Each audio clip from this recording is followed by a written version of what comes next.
कुलाबा कफरेडमधील प्रभाग क्रमांक 225 मध्ये सध्या निवडणूक म्हणजे विकास नव्हे तर युतीतील विसंवाद आणि आरोपांचे राजकारण ठरले आहे.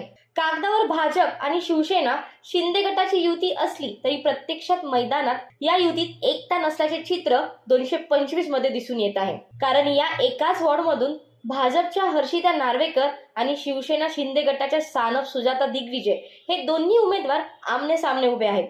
युती असताना एकाच वॉर्डमधून दोघांनाही तिकीट कसे मिळाले हा प्रश्न आज थेट जनता विचारत आहे.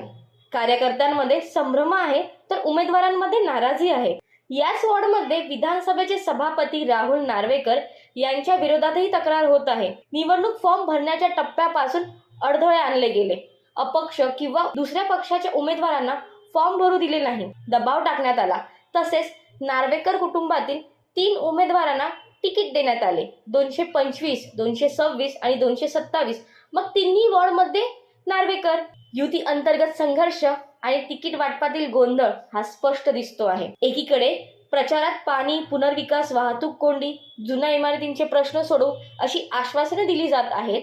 मात्र दुसरीकडे युतीतील विसंवाद, अंतर्गत संघर्ष, तिकीट वाटपातील गोंधळ हा स्पष्ट दिसतो आहे. प्रभाग 225 मध्ये आज खरी लढत उमेदवारांमध्ये नाही तर युतीची एकजूट आणि विश्वासार्हता यावर आहे. आणि त्यामुळेच मतदारांचा सवाल ठाम आहे.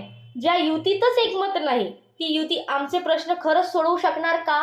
अशाच महत्त्वाच्या अपडेटसाठी आमच्या चॅनलला लाईक, शेअर आणि सबस्क्राईब करायला विसरू नका.